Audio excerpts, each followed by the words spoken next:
Hey guys, what's up? Welcome into the show. My name's Joey Browning. Tonight we're going to do our first breakdown of the college football playoff quarterfinal game. So we're going to start with the Sugar Bowl between Georgia and Ole Miss, and then we'll kind of periodically over the next couple days be putting out the other three games. So uh, Georgia and Ole Miss is the longest of the three games that we're going to do in terms of our breakdown. So we're going to start with it. Probably, obviously, the most competitive game of the three. And guys, we'll go ahead and get into the film here. We're going to start with Georgia's offense. We'll go all the way through Georgia's offense versus Ole Miss's defense, and then we'll flip over and we'll do the same thing. That's just the way the video is clipped. So we'll do Georgia's offense and Ole Miss's defense all the way through the game, and then we'll do Ole Miss's offense, Georgia's defense all the way through the game. So go ahead and get going here. So first drive of the game, Georgia starts out in some 12 personnel here. So tight end left, sniffer to the right. Little play action boot, okay, to start the game right here. So you've got, he gets Oscar Delp in the flat. So Delp comes all the way across here. So Georgia does a really good job with their boot game. And here late in the year, seems like they're really invested in it a lot. So they start the game with it here. They're going to pull the guard and the sniffer to make it look like counter. And so it's under center. Under center boots really, it's harder for the defense, I feel like, to identify just because the quarterback's turning his back to the defense when he gets out from under. So there you go. You can tell Ole Miss's linebackers, 44, 6, they're affected by that action a lot. And you get Delp on the shallow. You got Dylan Lee on the crosser. Noah Thomas is just clearing it out right here, running the vertical route. And there you go. Just a really good job of getting the ball out of the quarterback's hands. First play of the game. And just getting, I kind of felt like, to me, that's what Georgia's offense was more of this year. It's more driven by the pocket moving instead of straight drop back stuff. And so they started the game with that, and they obviously felt comfortable with that too. So now we're going 11 personnel. You got tight end here. A little bit of a condensed formation here with the X being on the hash when the ball's on the opposite hash here. So here you go. Georgia's going this. Really, this is just a 100% called a swing. I'm sorry, a protected swing pass right here. Okay, so what I mean by that is they're going to get everybody out, and they're going to crack here. They're going to crack here. Okay, they're wrapping here, and then they've got Frazier swinging hard to the outside.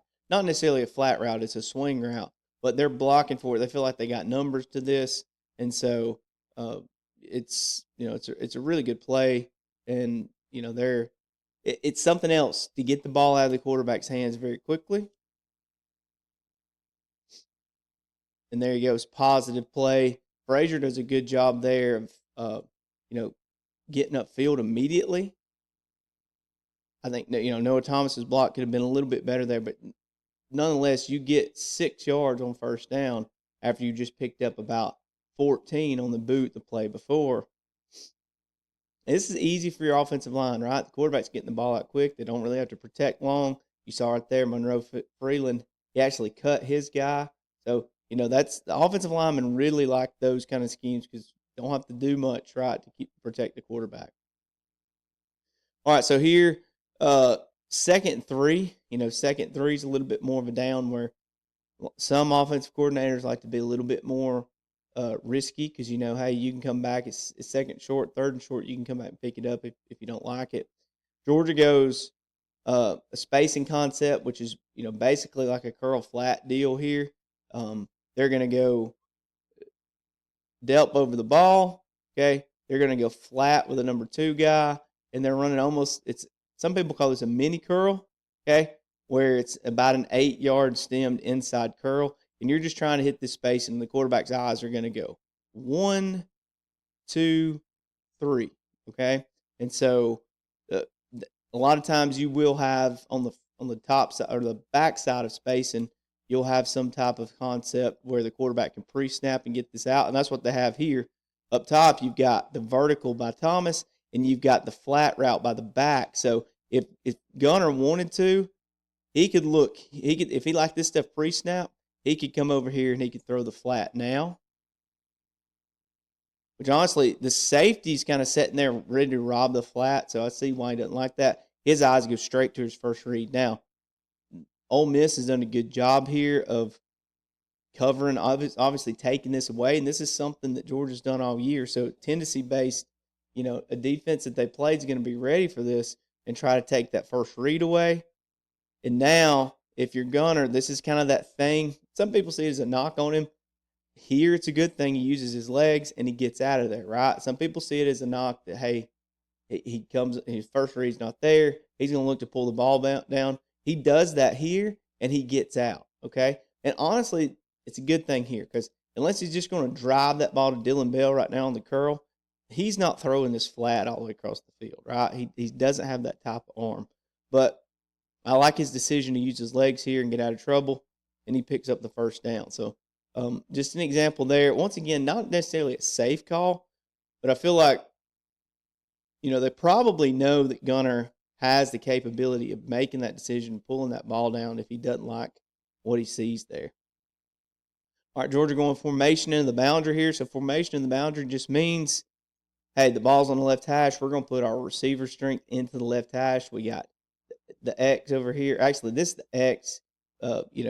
You've got Zach Branch here. He's your slot guy. So he's the guy that sort of, the formation is, they flipped him with the X, right?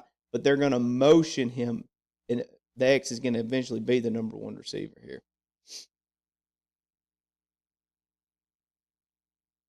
So it's hard play action here on first down. Long sail route right here, right? That's what he's really trying to hit. Actually, I'm sorry. He's really trying to work that. He ends up throwing the vertical to Branch here, which Branch is running right off of the motion. He looks like he almost stutters that corner right there. So if you watch him right there, he does a little stutter and go like he tries to get him to freeze. Honestly, this is just is taking a shot, right? And so there's not a whole lot to it other than that.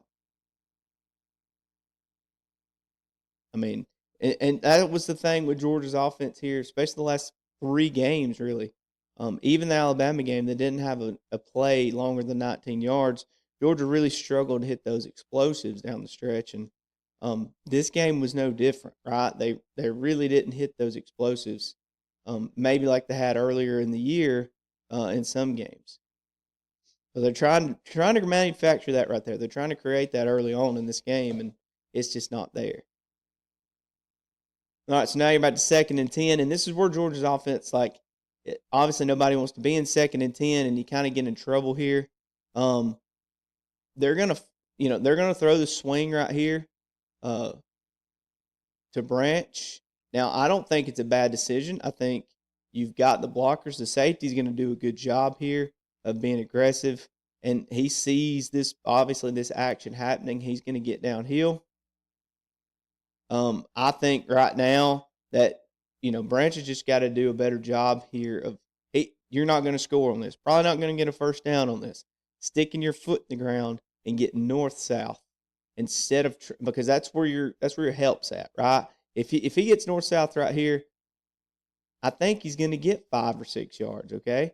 But the fact that he works out here wide to try to circle the defense with this unblocked safety, and they do a good job of getting there and making the tackle. There you go. It's not much there, right? And really on 2nd and 10, you need to get 5 or 6. You need to get into third manageable, and Georgia doesn't do that. And so now you're stuck in 3rd and 8 where you don't want to be, and you're straight drop back, which is, once again, it's not Georgia's game this year, right?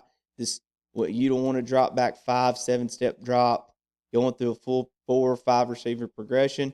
And as you can see, Gunner's he's not comfortable with what he's seeing here, right? Ole Miss is just playing middle of the field, really sort of a cover 3 look here, almost like a bump and run look with the corners. But you can see their zone turn inside. They have zone eyes back to the quarterback, so it's not man. And they're just trying to work. Georgia's trying to work uh, an out concept to the field and like a dagger dig concept to the boundary. And Ole Miss is, they're spaced out well and they pass things off well. And um, I, I think maybe he could have worked the sail. He could have thrown Branch open up here up top, but still would have been a tough throw, and he wasn't comfortable with making that. And there you go. It's third down, and now it's time to punt.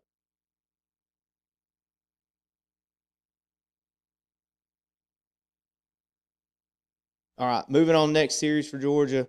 Um, I really felt like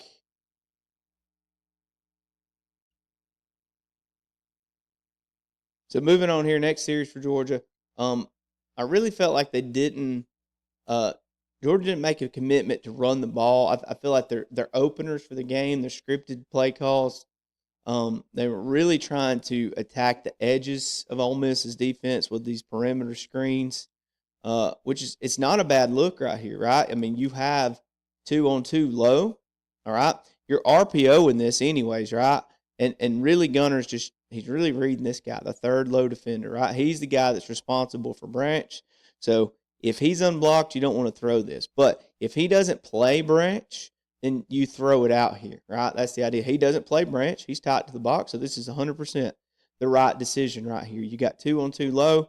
The safety's going to have to come up and make the tackle. That's what you want. Now, the safety does a great job, and he gets there, but Georgia's perimeter blocking is really not good right here, okay? Dylan Bell, he doesn't have outside leverage of his guy, and he catches, okay? Same thing, Noah Thomas, his head is down, and he's really out, overextended his weight and his upper body. And Ole Miss, the secondary there, they do a good job of getting off those blocks, and they neutralize that play, right? There's really nothing there for Georgia because they won those one-on-one matchups, right? I said in my video the other night about this game, Ole Miss won a lot of one-on-one matchups in this game, and they made plays where Georgia didn't. That's an example right there that you might pass off as a casual that watches this and say, well, whatever, that's just a throwaway play.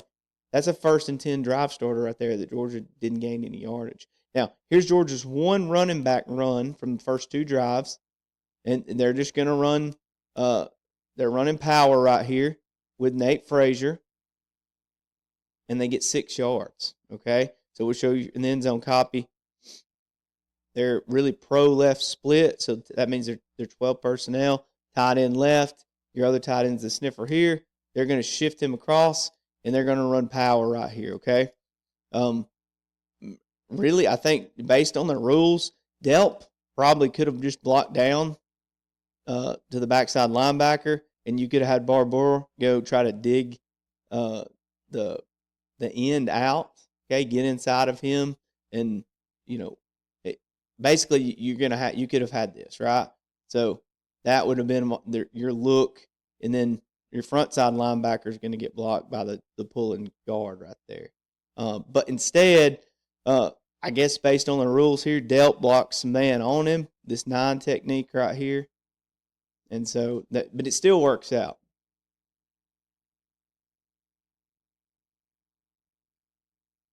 So there you go. And then Frazier, I mean, he does a decent job here. Really don't like to see cut back against in a gap scheme play like this because you're blocking back everybody backside of the center.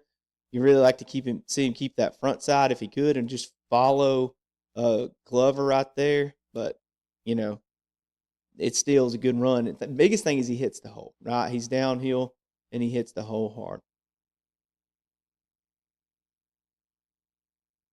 All right, so now you're 3rd and short. So, and this was sort of an interesting call to me here. Okay, Georgia's going back to another. It's a different type of spacing. They ran spacing on that first drive.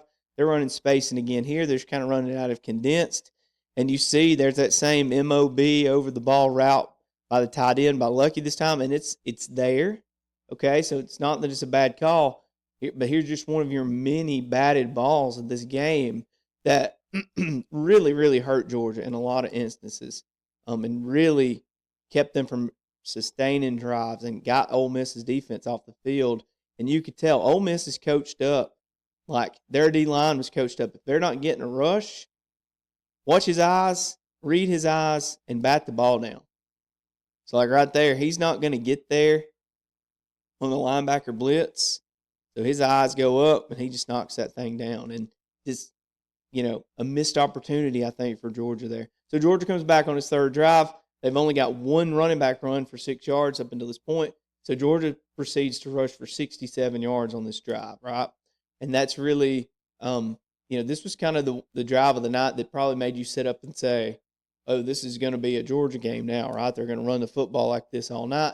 And they really couldn't string it together like this all night. They hit it like this a few more times, but they couldn't be consistent with it. So they're under center, and they've got a little bit different action here with the receivers, with Bell and with Humphreys.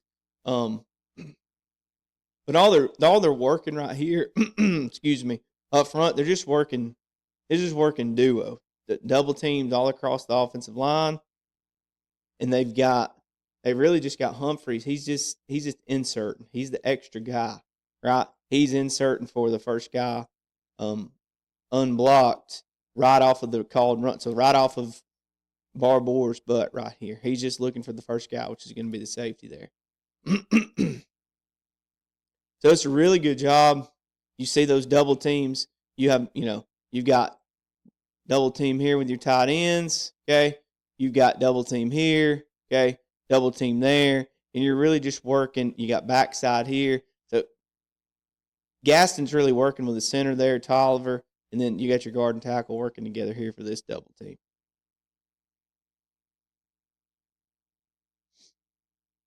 And once again, Frazier, the biggest thing, he just hit the hole, man. There's a difference between him and the other backs the other night because he hit the hole, right? He is getting vertical, and he's punishing. He's looking to finish that run. And a lot of times, guys, stuff can be blocked up really good by offensive line. If the back's not hitting it like he should, it might be the difference in him getting 2 or 3 or 9 or 10. All right, so Georgia stays 12 personnel here. Actually, they're 13 personnel here, right? They're 2 tights with a sniffer as well, so they're 13 personnel. And now we're working a little bit of counteraction in the backfield with a back, but up front, we're still just working. I mean, we're really working. I would call this an ISO play, right? Where you're working a lot of one-on-ones. The linebacker, you're looking to climb to the linebacker. You're going to insert with this sniffer that's pulling across here. I guess you could call this split zones. You might call it ISO out of this personnel. But it's honestly, it's blocked the same way. And, Georgia's just, they're working right here. Tolliver's really the only guy that's man-to-man on that nose. Everybody else is kind of working a combo to the second level. And once again, you see Frazier, he takes that counter step to the left, and he's coming back, and he's hitting that thing, and he's getting vertical, and that's what you want. This drive here, like I said, Georgia really just kind of wanted to be physical. Now you've run it a couple of times for, close to 2 first downs, and Georgia's going to come out, and there's your boot game again. Now, I thought from this play on, from the second bootleg on, Ole Miss did a really good job of scheming it up, and they were ready for the boot game.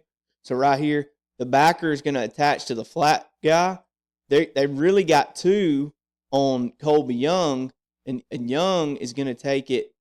He's really running almost like a banana route, slant corner, whatever you want to call it. He's just running sort of an inside release deep out, or a corner route is what he's doing, right? He's trying to make these safeties, or this safety in this corner, think, hey, he's going to go run a crosser or something, and then he's going to, top of the route, he's cornering it or sailing it back out at the top. And Ole Miss, they really have both covered up here. And Georgia, because they committed an extra guy here to the motion, okay? I'll show you that really quick.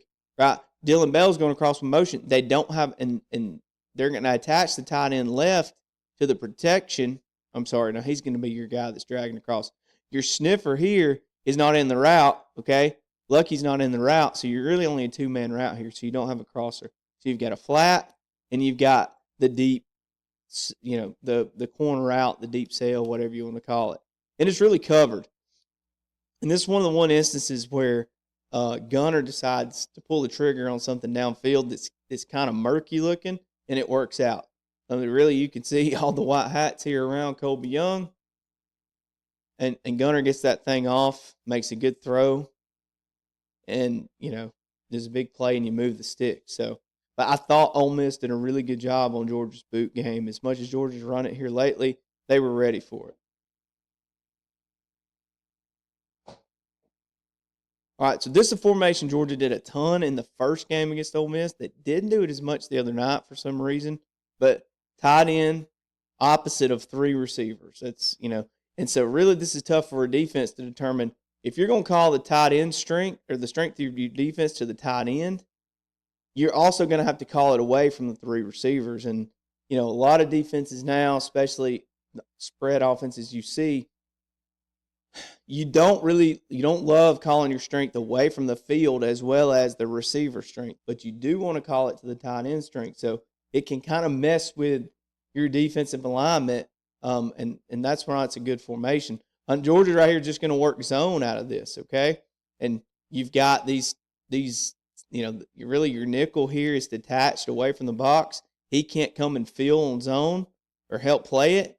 And you've got a good play there for Georgia. You got 6 yards on first down, just running inside zone right there. Linebackers, they don't do a good job here of fast flowing to that, and they're able to get. I'll show you from the end zone copy. Georgia's able to get to climb and get and seal him in right here. So Monroe Freeland's going to one-on-one the end to stand up in right there. And then you've got your double team with Glover and Tolliver here, and Glover's going to climb to the play side linebacker. It's just inside zone.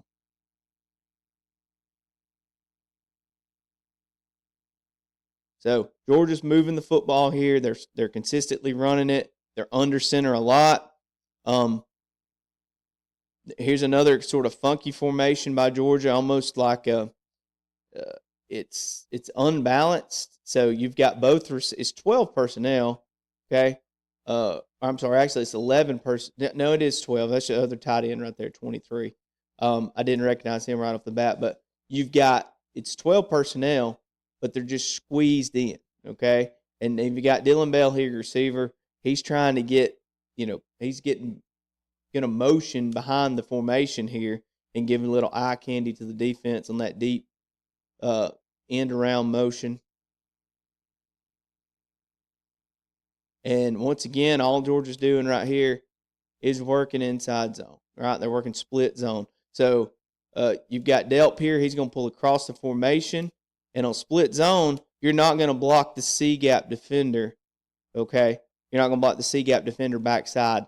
You're going to let the tight end do it if it's split zone right here, right? So he's going to split that guy. And a lot of times on split zone, you want to create that natural sort of crease downhill that might just cut back right there when he kicks that guy on split zone. So split zone it's a tag to normal zone where you don't block the end or the C-gap defender, and you're just, a lot of times you're just reading that if you're in the gun.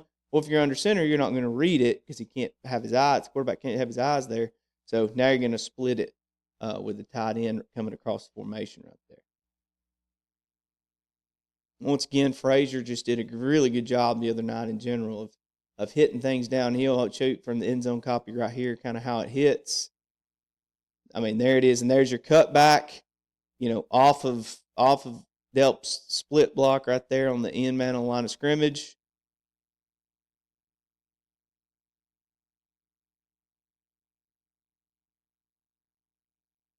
All right, once again, under center, common theme of this drive, okay? And guys, to stop zone and this kind of stuff, linebackers really need to be able to feel, okay? And you need your guys up front to sort of eat up these double teams and not let the offensive lineman climb to the second level. And what's happening here is Georgia is just washing everything they're not really worried about second level stuff. And what's happening is because of the backfield action of under center, turning around, it's almost hitting kind of like a counter play would, backside of where everybody's blocking to.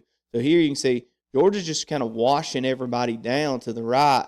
And by the time Frazier hits it, it's the cutback, right? And on the inside zone, that's what you want. You want to aim for play side A to backside A gap. And if you want to hit wherever the crease is, right? And so the crease keeps hitting for Georgia here pretty much backside. And that's exactly what you want if you're running inside zone. And those linebackers are really struggling right here. And you can see 44, he's getting collected by Freeling. The C-gap defender's still here. Once again, they're coming to split him. But in that front side, that play side linebacker, he's just getting washed and caught in all this trash. He can't make a play.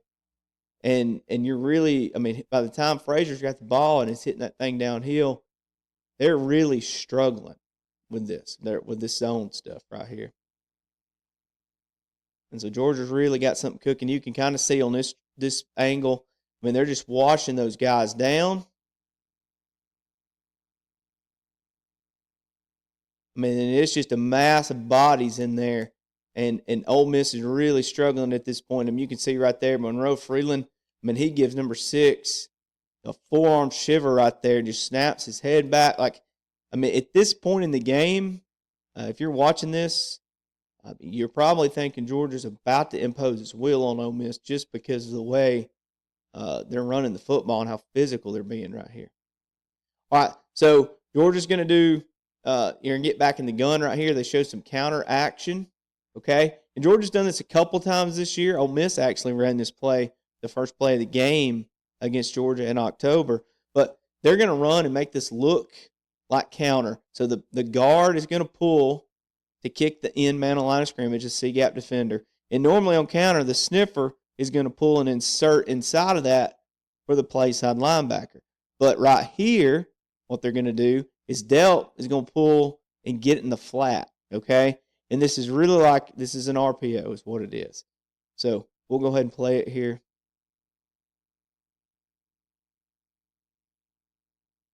So you've got the RPO right there, and really Gunner's just reading.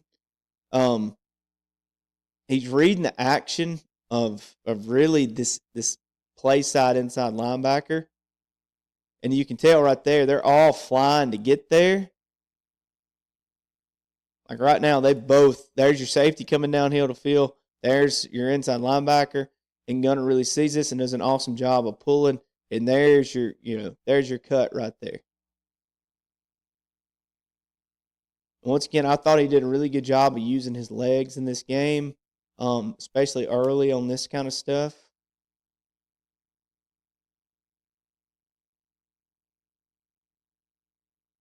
And there it is. That's just an awesome job right there of recognizing that. And that's a good little play design too. Georgia's, they run counter a lot, and that's just a counter off the counter, and he pulls it and goes and scores a touchdown. All right, Georgia's next drive here. Ole Miss is went back ahead. It's 12-7 now. So they're starting on their own 25. 12 personnel again. Both receivers are on the same side. They sort of got almost a stack look by the receivers here. And they've run so much of that zone and split zone on the drive previous to this. Georgia starts out, and they're going to do very similar stuff here. Now this is almost, instead of this being split zone, this is almost like zone lead or ISO. So now instead of Lucky right here, instead of him going opposite of the run call and splitting the C-gap defender, now he's going to wrap and go the same side the run's called to, and he's going to insert to the first, second level defender and almost be like a fullback or a lead blocker on zone. So we'll go ahead and play it here. So you see Lucky there. And really right here, the corner is the guy that inserts or comes down the field first. And so Delp's going to collect him. Lucky's going to get him. And Frazier, once again, hitting the hole. Now, I will say, you start to notice here, 51 right here, the big boy for for Ole Miss on the front. I mean, he's like 6'7", 360 pounds. He really starts to play on this drive. Um, and he starts to make kind of, I mean, you can see there, Georgia really gets a double team on him, and the tackle comes off to the linebacker, and then he gets in and he makes the play, actually about rips Frazier's helmet off right here. But he really started to be a guy that Georgia had trouble with starting on this drive. Um, and really kind of led to them, I think, losing confidence in the run game as the game went on. So you get a positive play there, but you're not getting the same movement you were getting on that first or that last drive. All right, Georgia back to 11 personnel. They're just running zone with the tight end attached here, and so they got an extra gap added to the run. So now Ole Miss has to have a D gap defender backside. But Ole Miss is starting to kind of play some games up front. So what they're going to do here is to kind of usually if you're blocking zone, he's got to go there if he's got that guy outside of him, and you're just going to collect here to here to here, right? And that's sort of your zone game. You're going to collect that backside. But what happens here is Ole Miss is going to start to play some games and pop these basically the stand-up defensive end is now going to pop back into B gap, and they're going to make it where they confuse Georgia in their numbers, in their count as to who they're supposed to block. So there you go. He just makes him miss and goes inside. He makes and then that kind of stacks everything up. And once again, you've got 51. He crosses face and beats his double team up top, and he's going to blow this up. Okay. And so this is the point where I really started to become impressed as this film goes with Ole Miss's defensive line. They made life difficult for Georgia up front, and they started playing some games up front with some stunts on the defensive line that really messed Georgia's their zone game up. Now, I will say, this is an 11 personnel. If you're in 12 personnel with two tight ends in some fashion, whether it's two attached, a sniffer and a tight end, whatever it is, it's much harder for the defensive line to play games because you can just collect everybody and you have enough of an edge width-wise, that these stunts and moves don't really matter that much. But here, you can see he's going hard. I mean, he's crossing face hard. He crosses the guard's face right here. He's in B gap, and he's going to go all the way into A gap. And he doesn't quite cross the guard's face, but he really splits that double team and makes the play, right? And then once again, you got your stand-up guy number one right here. He's playing games, getting back into B gap, and Georgia really wasn't ready for that on this drive. All right, so now you're in 3rd and 5, third manageable if you're Georgia though. So it's not like it's 3rd and 10. They're in 11 personnel, but they're 2-by-2 to start with here. They're gonna motion Lucky in. And Georgia's going to run it again with Cash Jones here. And basically, they're just working zone again, zone left, okay? And they've got Lucky looking to go split zone. He's going to split the C-gap defender across the formation. And you can see, again, number one, he's stunting into B-gap, and what happens here, he kind of gets caught. There's no C-gap defender, right? And so what ends up happening is, normally what would happen if that defender goes into B gap, the linebacker is going to scrape and go into C gap. All right, it's going to be a squeeze scrape deal where he goes in and he comes out to this gap, but he doesn't. And Cash Jones does a good job of seeing that it's kind of cluttered here in A to A where you're supposed to hit zone, and he bounces zone, which is supposed to be a no-no, but here, you don't want to get onto your running back for making a good play like this. And getting the first down on 3rd and 5. And I'll say another thing, too, is there's a crack call right here by Dylan Bell. Instead of just sitting here and blocking the corner, he's got man coverage, so he's going to go inside and going to go crack the safety. And he's going to take 2 for 1 out here because that guy's a man. He's going to run with him thinking he's running a route, and he's going to go to crack that safety. And that's what gives him, Georgia, the edge right here. And it ends up really being a good play for him. You can see there, that linebacker, he did end up coming out and scraping outside a little bit, but it was too late And Jones did a good job of seeing it quick and bouncing it quick and just making a good play on that.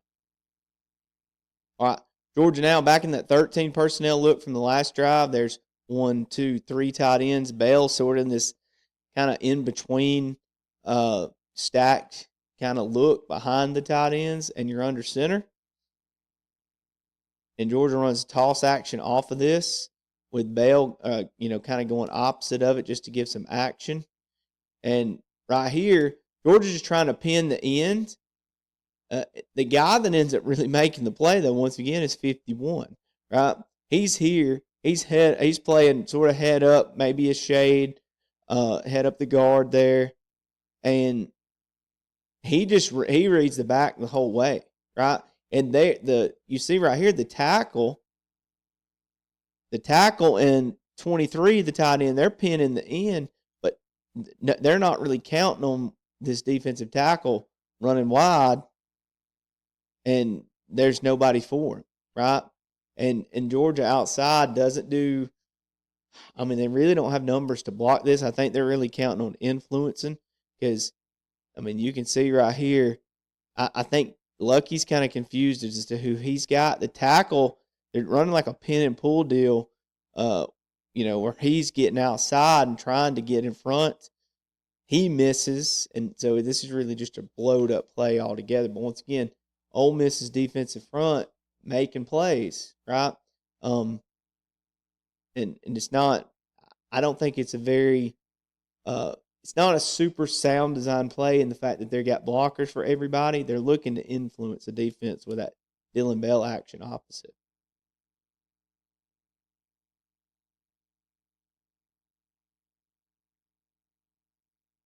All right, so you got 2nd and 11 right here. Georgia's going drop back. Guess what? They're going spacing again, right? You can see right there, Delp's in the middle of the formation, and you've got curls outside here by Humphreys and by Thomas. You got your back getting wide, and so quarterback, he's got the mirrored concept. This is an old curls concept right here. He can read it 1, 2, 3 on this side, okay, or he can go 1, 2, 3 to the field. And Gunner doesn't really like anything, and I think kind of the book on him is if you take away that OTB route right there, that you've kind of got him because he does not feel very comfortable throwing the curl sometimes. And the flat really, if he throws the flat there, yeah, he's open now, but that guy's just going to rally when he throws it and make the play. So they're really going to probably just throw this thing away, not take any lost yardage. He loses 2 yards there for no reason. But you can kind of see Ole Miss did a good job of taking that first read away from him on the spacing concepts. And, that really hurt Georgia when they called those because they ended up being wasted plays in a lot of ways unless Gunner could run for it. All right, here, this is all Zach Branch. This is a messed up kind of assignment on the perimeter. You've got both these receivers here. They're supposed to block the most dangerous man. And what ends up happening is I think they are by his leverage and his alignment, they both kind of think the other guy is going to get him and they're going to work to the next level. So if you kind of see how it happened, they both split him there. Like he thinks, I'm trying to see the numbers on this. I think it's Lucky and Humphreys. I think Humphreys thinks that that Lucky is going to get outside of him and pin him, and that he should work to the next guy, the safety, and he thinks that he's going to work to the corner and that Humphreys should get him. And they neither one get him, and Zach Branch just makes an unbelievable play.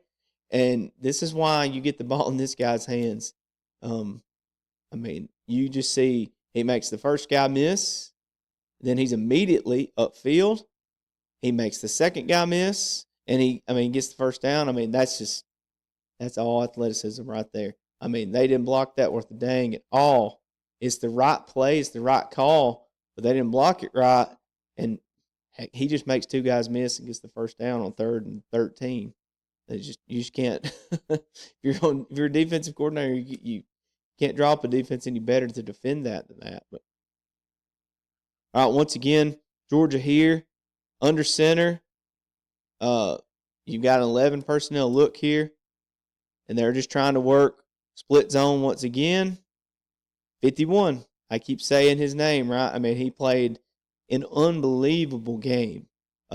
He really ate up space, and you can see right here, I mean, he's really, I mean, he's a 3 technique backside of the run here, and he's going across the formation. He's going to end up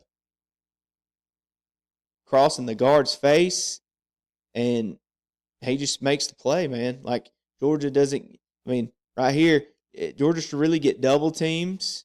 You should get, I mean, you got a 3-man front, honestly. You should get double teams to here, okay? Double team to that, and you should be backside tackles trying to scoot for this guy, okay? And then you're going to split the C-gap defender, right? This should be how you work split zone. And you're working off these double teams to the second level, to linebacker level. That's what it should look like, right? But it's not. It gets all kind of cluttered and messed up. Really, 51 just does a good job of Freeland's coming to kind of collect him because of his leverage.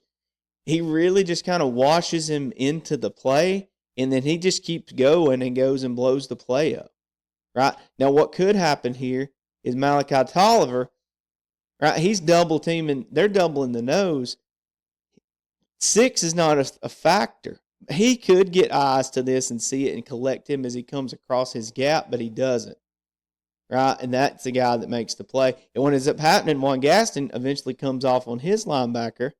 They both go for the same backer, and bam, 51's there to make the play. So that's really one of those, like, it almost reminded me of last year a little bit.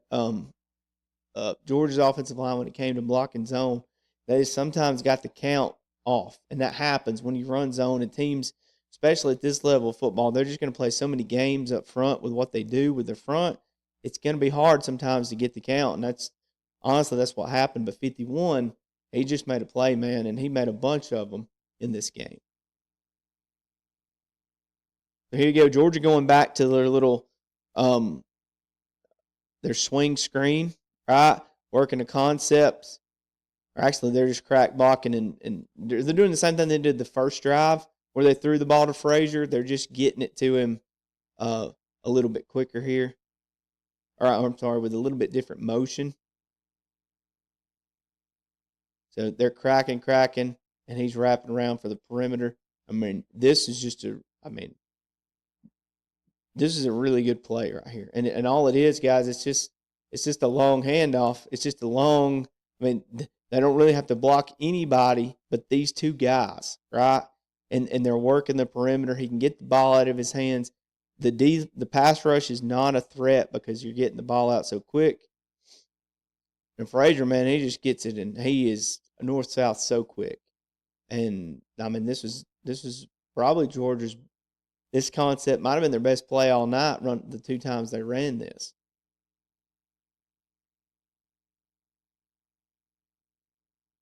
All right, here you go. You get back under center. Now you got McCray back there at tailback. Now, this play is so slow developing. And I think one thing here, McCray takes a counter step if you watch him, like Frazier did, but I don't really think that's his game. I think really probably McCray should just go on the snap. I think he's probably a hair too deep too. Now, once again, this is this is not my concept. This is not but I feel like he's a little deep to be running this, and I feel like that affects the timing of it because you watch, he's that deep, he takes that counter step. They have this guy initially blocked here, and they've got everything they want. And once again, Humphreys, they're just working this duo deal where Humphreys is wrapping off the backside of it, but that guy slips through, and McCray is not by him yet. And then you get this guy splitting double team here, and it's blowed up. It's a blowed up play, right? Once again, Ole Miss kind of making plays on their D-line. 52, Eccles, he makes that play right there. He splits his double team and comes off with the initial penetration, and then he gets help later on. All right, so now you're back to 11 personnel with Georgia, 1 tight end. They're really working old caddy or cross concept here. They're trying to get uh, Branch freed up across the middle of the field here with the motion, and they're working almost like they're trying to get a one-on-one with Talon Taylor with the post. They're just working like a cross concept with a post, right? So you'd have pre-snap over here with your flat route and your corner route. You got your crosser, and then you got your post or whatever you tag, a dig, whatever you want to tag to this, you can tag. And that's what they're trying. They're really trying to throw the home run ball to Taylor here. Now, I will say this: I don't think Taylor doesn't do a great job of stemming this post. Now he stems him outside, like he's a little condensed with his leverage, and he's going to take and push and try to push that guy outside with his release off the ball. So you almost want to get this action of pushing, and then when you stick it and you get back to the middle of the field on the post, you run away from him and you've created that grass to separate to. Now, what ends up happening here, I don't think Taylor really, like right there, his post step at the top is not very good. Like he just sticks it one time right there. He's not even with the guy yet, and he just sticks in his hip pocket and covers him. I really think he needed to give him a little bit more of at the top, a little bit of a post step, maybe arms and shoulder action right there, and it's just not there. There's not the separation there that you need to throw that ball. All right. Now you're 3rd and 12 and whatever. This is Georgia's working the swing screen again right here. But now instead of blocking and crack blocking with the receivers, they're running a concept. And so now what Gunner's doing is he can read the concept, and now the back is literally your check down, but he has a blocker. He has a lead blocker if you throw it in the check down. So here, they work almost like a curls concept with all 3 receivers at the sticks. Gunner gets a little bit of pressure off the left side. And, he does a good job of making something happen here with his legs. And, Cash Jones, this is a great play by him, all right? He stays alive. He doesn't give up on the pass right here on the sideline. He makes himself open and available. And when he catches it, he's immediately getting vertical. And he kind of sets up his blockers there and makes a good play on this. But that's just, I think this is kind of Stockton's game a little bit when things break down. If something's not there on the first look and drop back, he likes to use his legs and create. And this is a good way of creating right here. Now, he takes a lick on this play. A big one. But the dude's tough, man. He got right up and went down there and snuck it in for the touchdown. I don't really see how he did. As you can see here again, the lick on this play, this guy squares him up. And he gets right up. And a good play by Cash Jones, like I said. And they sneak it in on that one. We'll go on to the next drive. All right. So you're in 10 personnel here. Really the first time all game. Because they've got the ball back here, I think maybe less than 2 minutes. Now this is really this is sort of an RPO type look deal here. And I think really what Gunner's doing is they motion the back. Okay, you've got 3 blockers. If the inside linebacker, right, he's your 4th guy. 1, 2, 3, 4. You can block 3, right? If 4 goes with the motion, you can't block number 4. So now the quarterback he's gonna almost be like a draw. He's gonna look out there and he's gonna pull it down and run it, right? And they're just blocking up front. They're pass pro and inviting them upfield, and then he's gonna pull it and go. And Gunner reads this right, okay? The linebacker moves. There you go. That's the 4th guy. He's not supposed to throw that, right? Because they can't block him. He's supposed to run that. But once again, you get penetration backside, and the D tackles Ole Miss making plays. That's Eccles, 52. He's the one that makes this play. He just beats Juan Gaston right here and crosses his face and makes the play. It's just a one-on-one battle that they lost, that Georgia lost on that play. So that's something you got. If you're Georgia, you got to win, right? Like you got to win that 1-on-1 battle. All right, Georgia's coming back here.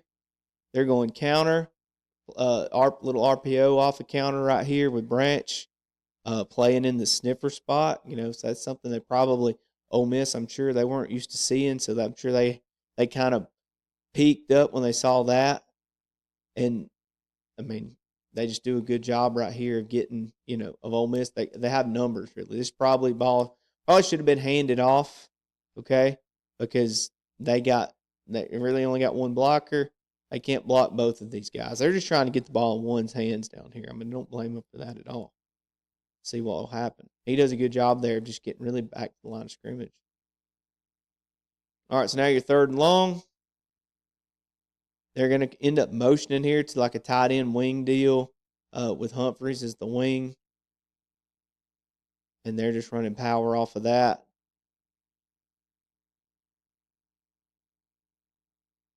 And once again here, I mean, you just Ole Miss being extremely physical up front and taking on this gap scheme stuff.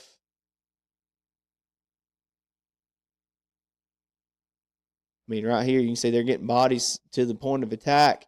Really, right here, Humphreys is kind of wasted. And in that spot of receiver, hey, you put him there where the tight end or sniffer usually is. He might not know what to do or might not want any part of that.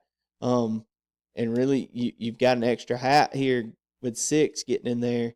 You really can't block him, right? 51, he spins out of the block right there. I mean, he's playing so tall, man. He's so high, but he's just playing the football. That's all he's doing. He's not playing really any technique at all. He's just He's standing up tall. He spins off of that, but look, he spins right back into the play. I mean, even when he was completely reckless and undisciplined with his technique, 51 was making plays that really hurt Georgia the other night. So I feel like that's something that if you go back and watch on film like this, I think it really hurts Georgia that 51 played out of his mind like he did.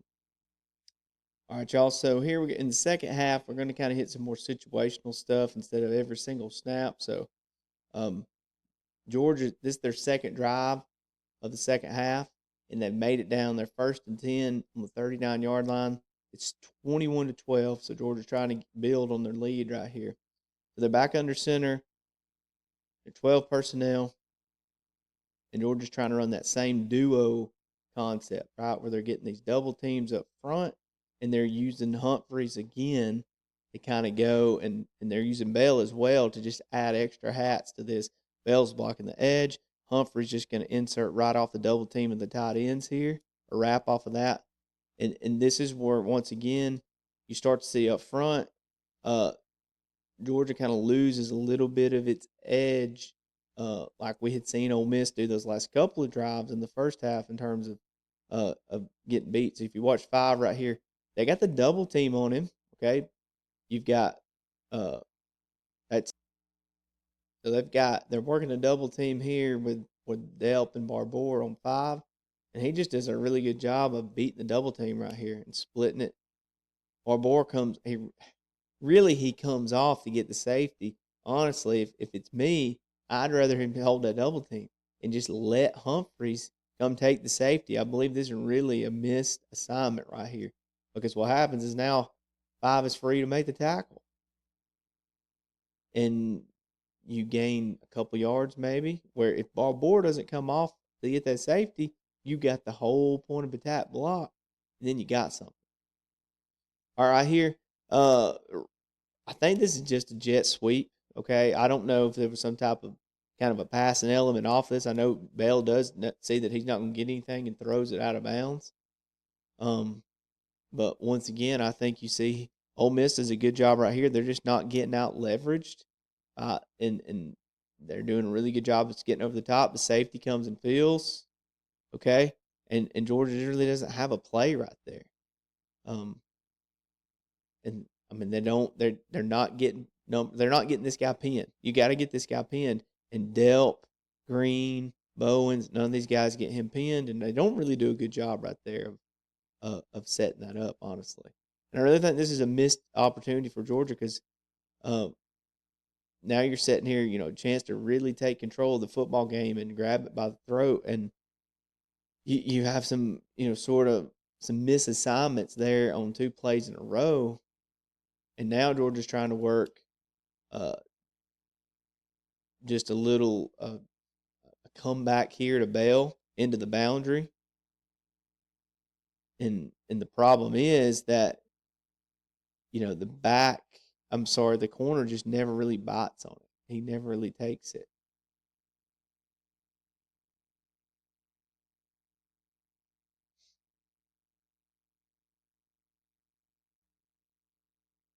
So we talked about Georgia's boot game and how Ole Miss kind of had schemed it up. So Georgia goes back to under center here. They go to boot, and they're going to get uh, Colby Young in the flat. They're going to get lucky here, and the condensed split cleared it out vertically. But you say Ole Miss, once again, they pass.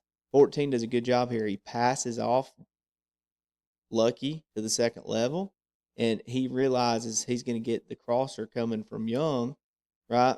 And you've got sort of your kind of your delayed, like blocking or delayed route here by Delp. Delp's going to block D gap, and then he's going to hold it 1,001, 1,002, 1,003, and then he's going to release late. But he's covered as well, and so now you really got a guy pursuing the quarterback, guy covering the vertical. You've really got two guys on Colby Young. So Ole Miss, once again, good job on this. But this is just backyard football play right here. They come off of Colby Young thinking that, hey, he's held it for so long, he's not going to throw it. And then he throws it. Obviously takes another huge lick. This is another explosive play for Georgia here. Just kind of off of Gunner just holding and holding and holding the ball out there, moving the pocket. And then at the last second, as he takes the huge hit, he just dumps it and gets rid of it. But once again, Ole Miss had this covered, and Stockton kind of makes something out of nothing right there. All right, so Georgia gets down here. Kind of feel like this is a miss. So they're going back to the swing screen that they're Frazier a couple times earlier in the game that they got good gains off of, the one really explosive play down this left sideline. But here you see Stockton, I don't know, I think he sees this end not get reached by Ernest Green right there. He's really wide in that 9 technique. Green's trying to get to him. And so, for whatever reason, Gunner pulls this down. Now, I really think he probably should have stayed with this and give Bowens a chance there. If he can just get it over that guy or get it out there quick enough that he can't make a play on it, then I feel like you still got something. And then instead, you end up getting pretty much a no-game play right there when I think you could have had, a positive play out of that.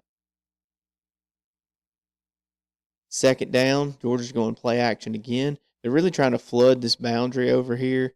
And I mean, you can see they're splitting. They got the post there. They're getting a wheel, sort of a delayed wheel by Branch off the motion. I'm sorry, that's the back off of motion. And then they got Branch out here in the flat with you got the drag coming across delayed by Delp right there.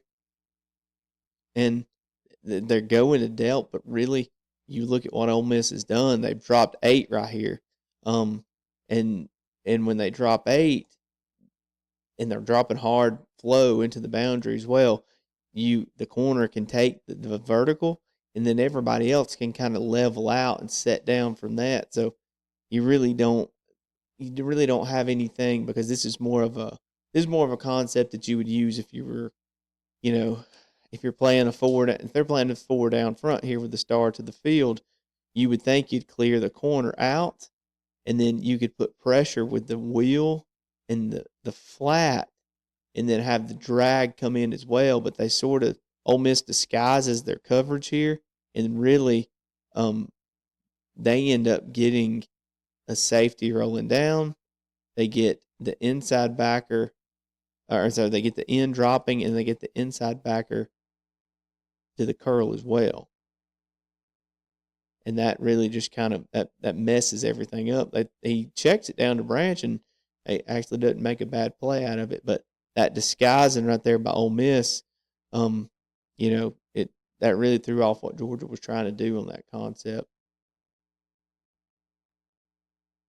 And then on the third down, Georgia's really just trying to fox them right here. So they're faking the fast perimeter screen to Humphreys, and Lucky's looking like he's blocking, and he's trying to get vertical. Now this is against man, so Ole Miss is playing man free right here, man to man, safety in the middle of the field, and this is not so good against man because if that safety's got dealt or Lucky man to man, then he's just going to go with him wherever he goes unless he's just undisciplined and he's that aggressive to jump the screen.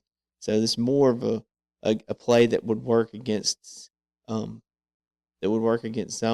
Now I think Lucky, he's got a couple steps, but Gunner gets pressure. Right, they get pressure up the middle here. You see they're setting their half slide, half man, so they're sliding here, and really they just kind of beat Ole Miss. They beat this pressure right here beats the slide. So what happens is they're going to take, if all three of these linemen are sliding this way, and they're responsible for A, B, and C gap, and these guys are man, they're man on the guy on them. So technically, right here, you should have, if you're the right tackle here, if you're Gaston, you should have the nose right there. You should have that shade. And really, Gaston takes the wrong guy. He takes the blitzing linebacker. If his man, who's the guy with his hand in his dirt, and Ernest Green takes the right tackle, well, Cash Jones should pick up the linebacker, the back, and half man, half slide protection. He should have any blitzer from the inside. And so really, your right tackle right here, Juan Gaston, he busts on this pressure, and that's what gets pressure on Gunner, and Gunner is scrambling, and he's sacked.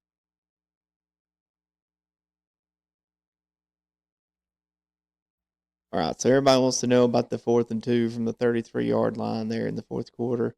So Georgia lines up an empty. And I do believe, just from watching reactions and stuff like that, that there was some confusion as to whether this ball was supposed to be snapped at all.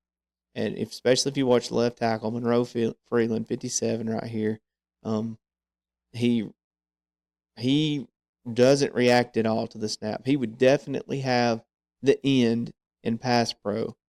And so Ford just comes straight off the edge and sacks the quarterback with no problem. And it definitely looked like they didn't expect the ball to be snapped. Their receivers are running routes, okay?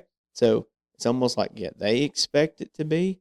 And as you can see here, London Humphreys is just running a vertical, and he's wide open. Like, there's nobody there. But obviously the quarterback doesn't have time because there's a free runner off the edge.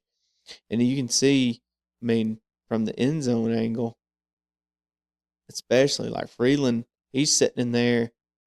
He doesn't expect the ball to be snapped. You can tell. And then he just kind of chips and double teams with Malachi, with Morris there, and that's just they can't have that in that situation, obviously. But it definitely does seem like he did not expect the ball to be snapped for sure.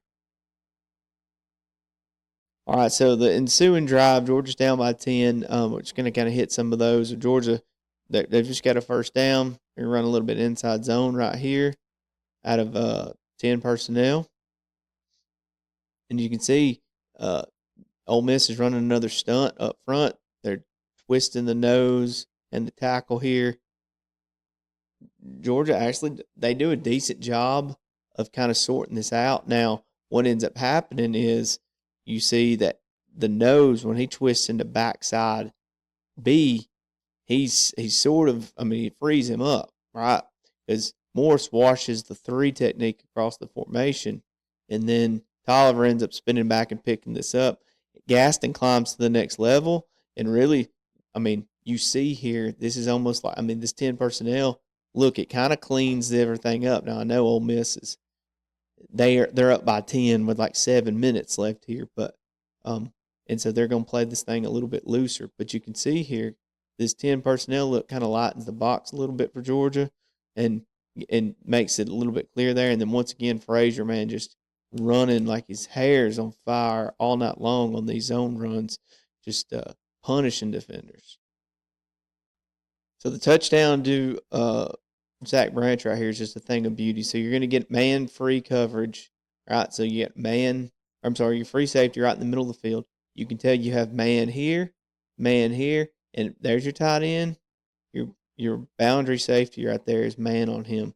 So a really good man beater, and what Georgia's going to do right here is they're just going to run a slot fade with Branch. And Branch is really good at this.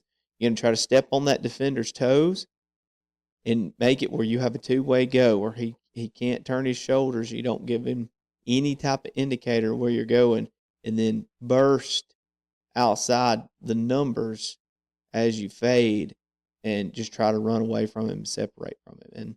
And Branch does an amazing job on this route of doing so. There's a step on the toes. You see the stick with the inside foot, bam, right there. And then he's trying to separate. He really doesn't. 14 plays is really good.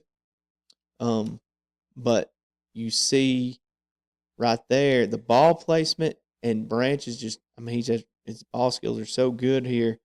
Like Stockton gives him a chance, and he just makes a play. And he knows he's going to be where he's going to be. Gets the ball out on time, and it's a back shoulder is all it is. It's just a back shoulder from an inside position and an inside fade instead of an outside fade. So really good execution right there by Georgia to score that touchdown in the fourth quarter on slot fade. So this is one I really think Stockton would love to have back. Georgia's working their lead swing again here with Cash Jones in the boundary. They're running a curl with Branch, and they're running a go with Dylan Bell. So, and this is on 3rd and 10 here. So Georgia's trying to drive to tie or take the lead here late.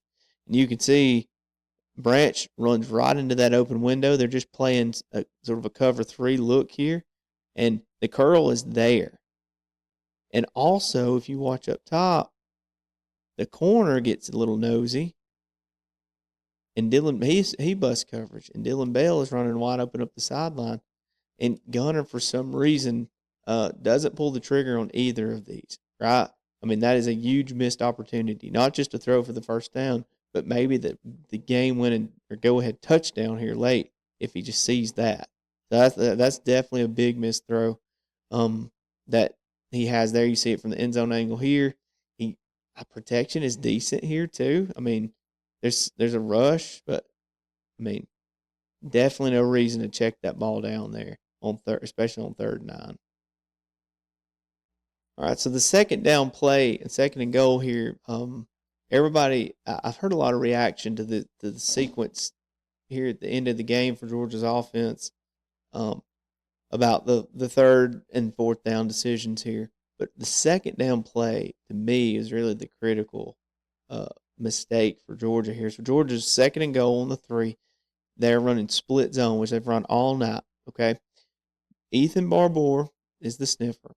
He's going to cross the formation. He's going to block the C-gap defender, okay? Everybody else is blocking zone right. So if you'll watch here, Barbour is late getting across and does not split the C-gap defender. And that's the guy that makes the tackle, right? And so, that is a huge play because if he splits him, right, if he gets there early enough, Bowens can see the cutback, all right? There's a cutback to be had here, just like we saw earlier in the game when Georgia was running so much split zone. So I'll show you this from the end zone copy as well, so you can kind of see it a little bit clearer what it would look like if he gets this thing split. So if Barbour's a little bit quicker, you got everything washed to the right. Freeland is climbing to the backside inside linebacker, and there's your split right there. And then, there's your cut. So if he gets that thing split and blocks him, Bowens can cut that thing backside right off there, and he walks in for 6. Okay? But that's just, that once again, Barbour kind of the guy that missed basically the whole season and was playing here in the Sugar Bowl, I think, and he's a freshman. That's something that there was reps and then kind of getting, with the bullets flying and tossed in the fire here in a big game, he kind of missed a couple of blocks and missed assignments here in the Sugar Bowl. And that was a very key one right there. once again, Harris, though, 51, you watch him right here working from the shade technique on the D-line. He makes another great play right here against zone, and he's there front side. But if you get your cutback there, he's not a factor. If Bowens can hit the cutback like you want to there off a split zone, then he walks into the end zone there, I believe. Right? So then you get your third down play, which everybody has talked about with the decision here to throw it instead of running it. And Georgia's just trying to work a high-low. Okay, they're trying to get it to Delp there. In the dagger backside, they're working it with, I think that's Colby Young up top. Yeah. But it just didn't work. They were trying to work the back line out right there by Delp 1-on-1, and it's just not there. Ole Miss covers it up pretty well. So you think you might want to try to get the ball to Branch there. He's kind of your third down security blanket. He's working like a return route, like an angle route here. Here you can see here he runs out and then he returns it back in. I think he might have had a step on that guy, but I believe the ball is already out of Gunner's hands at that point. So just a missed opportunity definitely there for Georgia to try to not just tie the game, but to win it. All right, y'all. So now we're going to go from the Ole Miss's offensive standpoint versus the Georgia defense. Let's go ahead and get into it. So first drive of the game here. Ole Miss, second down. They're working a little play action boot. They've got like a counter pull action with the guard and the sniffer here. Faking to the back. And they're booting out. Now, early in the game, watch how Georgia matches stuff really good. So you've got a vertical release right here by number 1 and a crosser, by number 2 and a crosser by number 1. You're going to have a comeback up here. You're going to have a guy, your crosser getting across is going to be the guy that Chambliss wants to go to. Georgia does a really good job here, though. The sniffer who gets into the flat, you got Raylan Wilson there to rob him, and then you've C.J. Allen here to cage the quarterback and force the throw. K.J. Bolden here and Thomas here to kind of, pin the crosser in. And Chambliss really has to throw this across his body late. I think he really wants either the comeback or the flat here. But you see Everett up top. It's pretty good coverage on the comeback. He feels this pressure coming and has to get rid of the ball. And he has to throw this really across his body. And it's a pretty tight window as Bolden's closing onto that. So all right, so you've got your first really big third and long of the game right here. So Georgia shows this man look. They're mugged up pressure look here. Man free safety in the middle of the field. So Ole Miss is going to try a little motion here to free up Stripling, number 1. And Georgia does a good job of passing this off. So Ellis Robinson and K.J. Bolden, they just basically switch their guys. Bolden takes the crosser, and Robinson takes the flat guy out. And so you see here, I think really they thought that, Ole Miss thought they were going to get Stribling freed up or get his man, basically rubbed or picked right here with this motion. But instead, Georgia passes it off, and Stribling's covered by Bolden there in the middle of the field. And also, too, you get a good pressure on this. So we'll show you this from the end zone copy. One of the few times Georgia got really good pressure on Chambliss here. You see they show the doubled up mugged look linebackers, both in A gap, and the ball snaps, and they're both rushing. So Georgia's bringing 6 right here. And Ole Miss does a decent job of picking everybody up, but you get 90 right here, really does a good pass rush against the guard, and he's going to get pressure there and make Chambliss get the ball out of his hands. And, that's just a really good job of forcing that throw early, even though Chambliss, he really doesn't like the coverage or the look that they've got with Stribling. He hasn't gotten open, but he's got to get the ball out because the pressure's there. One of the few times Georgia got really good pressure on Chambliss this whole game. All right, moving on to Ole Miss's next drive here. And Ole Miss, in this instance, this was really the first time that you really noticed Ole Miss's ability to run the football consistently in this game against Georgia. So they're backed up on their own 2, and they're just running a zone, sort of not really a split here with the the sniffer. He's really more trying to insert into the line of scrimmage and just be that seventh guy. And Georgia really, Lacey does a good job right here with his eyes of bouncing this. So we'll show you the end zone copy.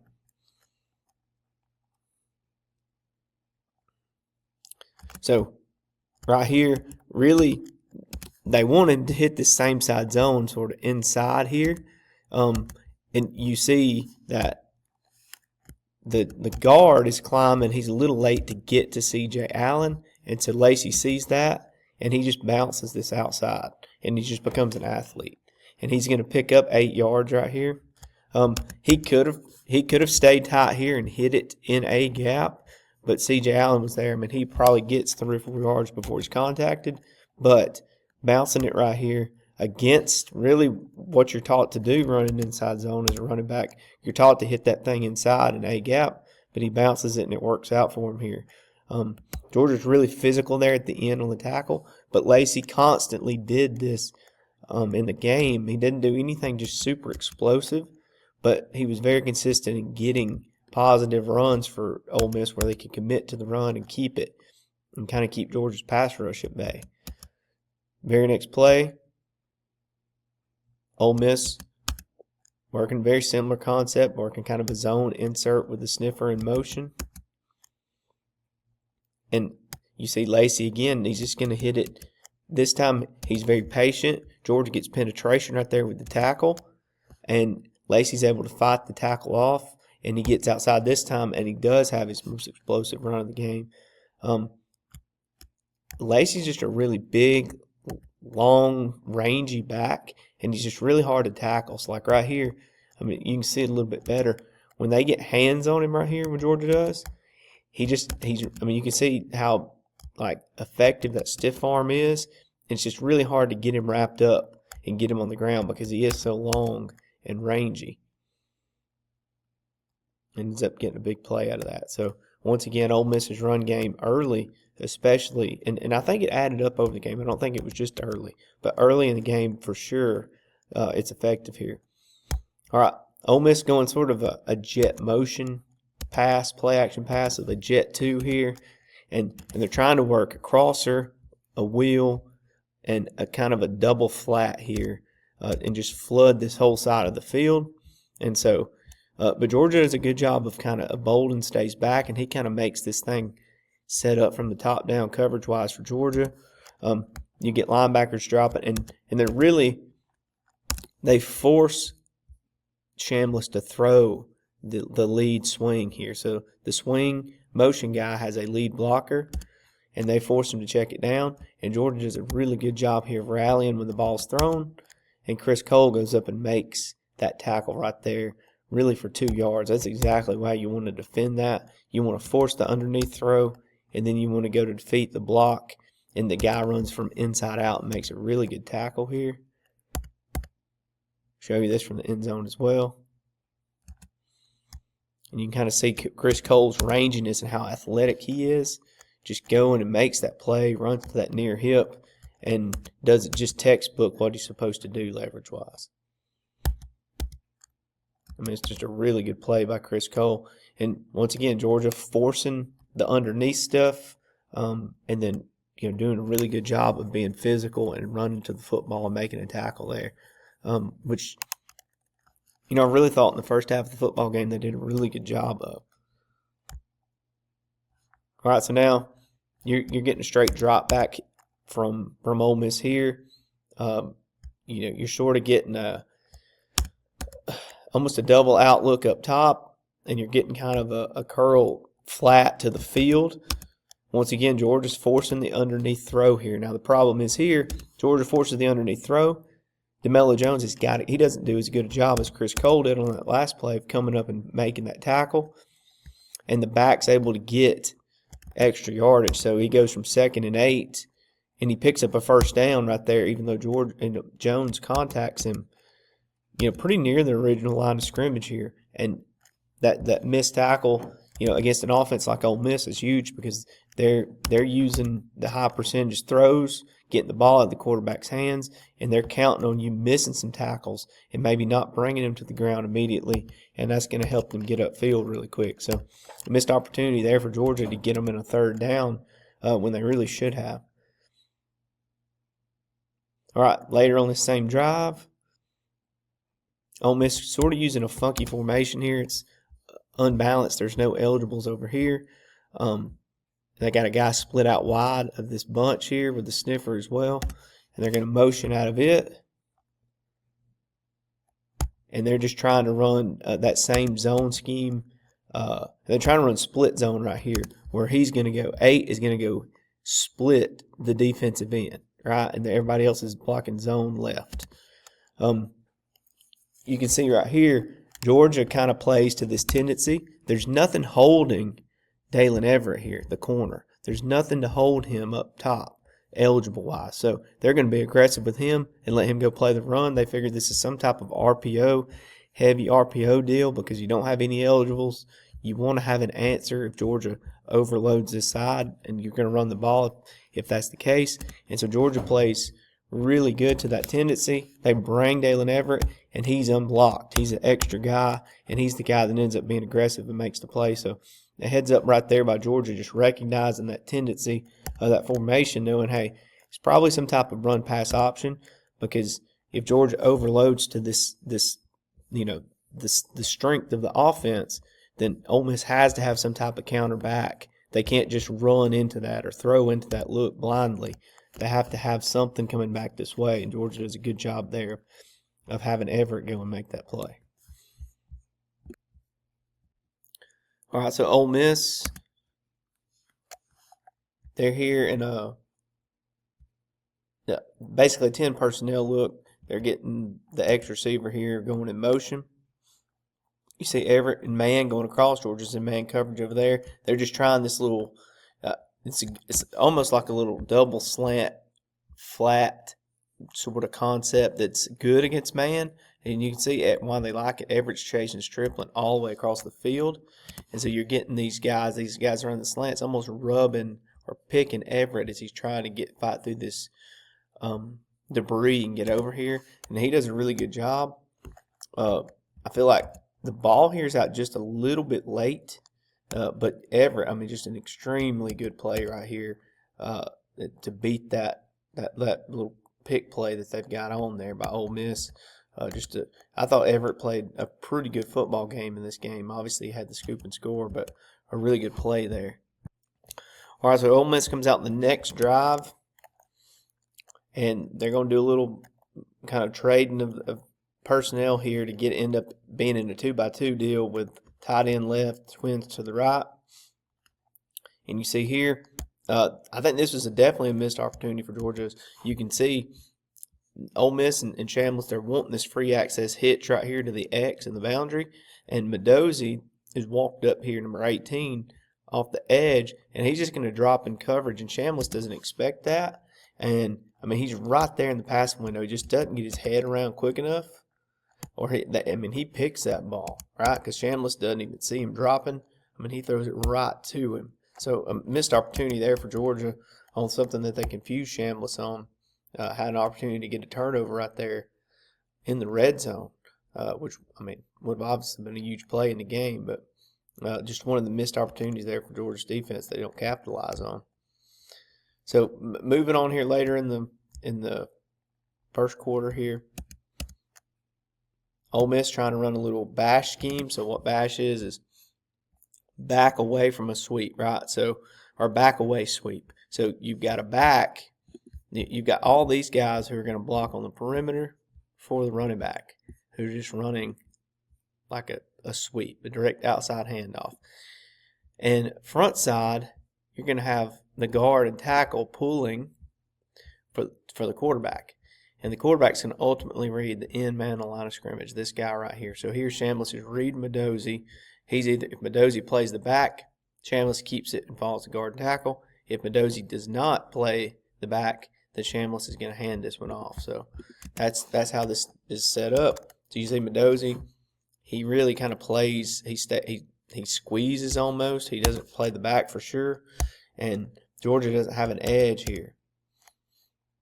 It's a good, once again, kind of a good man beater run because they know Georgia's in man, so they're going to take the X receiver and they're going to crack him, which is going to take two because Dalen Everett's going to go with him. Okay, and then they're just cracking off of that, and then the back's going to lead off of that. So man coverage makes this where your 27 and 6 are going to run with the receivers thinking they're running routes, and they're just going to clear everything out for the sweep to get out here. So a good design run play right here. And they end up popping it for a pretty good bit there.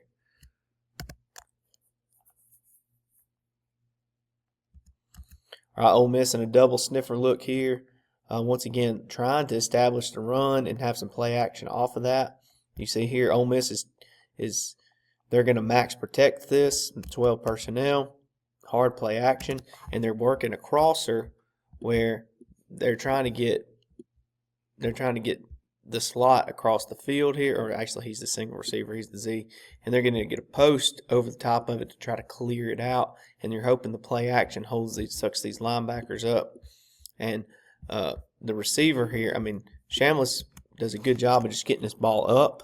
He gets pressure there late from Wilson, and he makes it where his guy can make a play, and we talked about this in this game. Ole Miss's players made some plays that really kept Georgia from winning the game, and this is one of them. I mean, that guy just goes up and makes a heck of a catch right there. And you can see Georgia's got a little pressure on here, a little D-line twist up front. All right, a tackle in stunt, and then they're going to have Raylan Wilson kind of blitz late to the backside here. And he's really there. I mean, Wilson is a free run to the quarterback here. For whatever reason, he hesitates right there at the end, and that helps. And that allows Shamlis to get the ball out and get it to his guy. So that's a missed opportunity there for Georgia's defense of trying to make that play. Could have been a sack there, hit on the quarterback that caused that to be incomplete, but you get a big chunk play there for Ole Miss. Ole Miss comes back with tempo. They're running GT counter, so they're pulling the guard and the tackle here. Georgia does a pretty good job of muddying this up, but if you watch Lacey, we talked about how good a game he had. He's just hard to bring down. He just gets in there and he runs hard, and he ends up getting 5 yards on this, even though Georgia's got him right there at the line of scrimmage. He fights, he runs through those initial arm tackles and falls forward, even though Georgia, their front does a pretty good job of kind of boxing this up and making this run hit downhill into the D-line who are crossing face of some of these front side blockers here, and that they just don't make the play. And Lacey falls forward and has a good run. You can see it from the end zone angle here. I mean, Lacey just runs, he gets in there and he runs hard. He gets those dirty yards that helps get 5 or 6 yards instead of a 1 or 2 yard gain on that.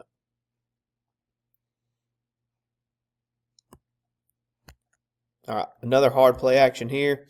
Now this is, we talked about in our preview of the game, Georgia's going to challenge Ole Miss with man coverage. Ole Miss is going to have to beat man coverage. This is one of the instances where Ole Miss is taking a shot, just a go ball, and Ellis Robinson is in great position. You can see it a little bit better from the end zone copy. He's in great position right here to make this play and to make it be a perfect throw and catch. And because of that, Ole Miss can't execute it, right? Ellis Robinson he's in good phase, right? He's forcing that guy to the sideline. He gets his eyes back to the ball. He plays the ball, and he plays through his hands. Ole Miss started, instead of hitting the go balls, though, against man, they started hitting Georgia with the back shoulder throws, and that's what hurt Georgia later in the game.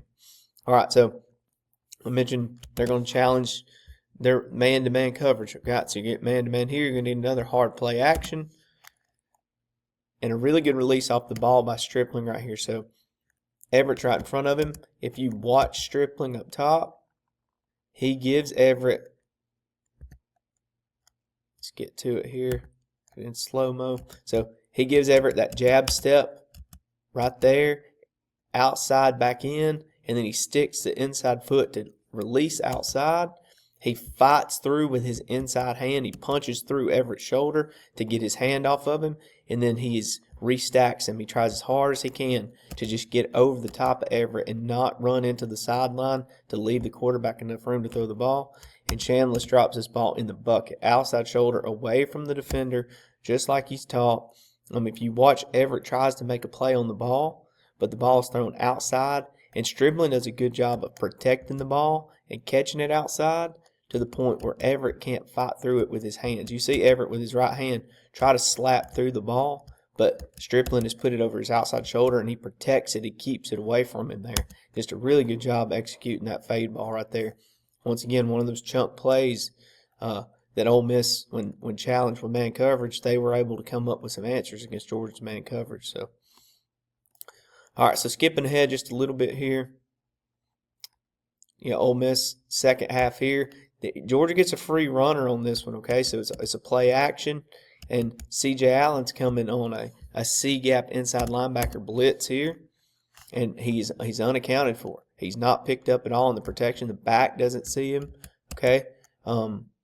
And he gets a hit on Chambliss, but it's not really enough to do much to him. And once again, you got man coverage up top, and here's your back shoulders. This is the first time Georgia gets back shouldered in this game. So Robinson does a good job of staying in phase. He did earlier. He played really good earlier that we saw. And so now they're going to start working the back shoulder. So if a defender works really good and stays in phase and stays over the top of vertical like this in man coverage, then the quarterback's going to try to throw him back towards the sideline and back shoulder where the receiver can react to it and catch it back shoulder.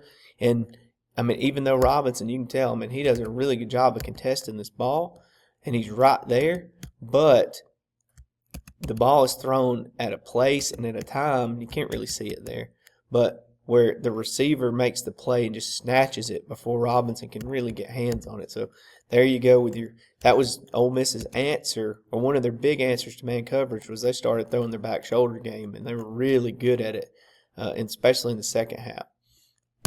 All right, you see Georgia here, they're just starting to stack up the run. Lacey had a big first half, just getting those 4, 5, 6 yard runs. And so Ole Miss comes back here trying to work a little zone insert scheme with the sniffer. And Christian Miller just does a great job of using his hands, resets the line of scrimmage, and makes the play there. And then obviously you have hats to the ball, red jerseys everywhere, just trying to get to the ball and help out on that tackle. And you get no gain there by Lacey on that first down play. So really good job of Georgia just stacking that up. Ole Miss is going to come back to their own little spacing deal. We saw Georgia's offense work spacing a good bit in this game.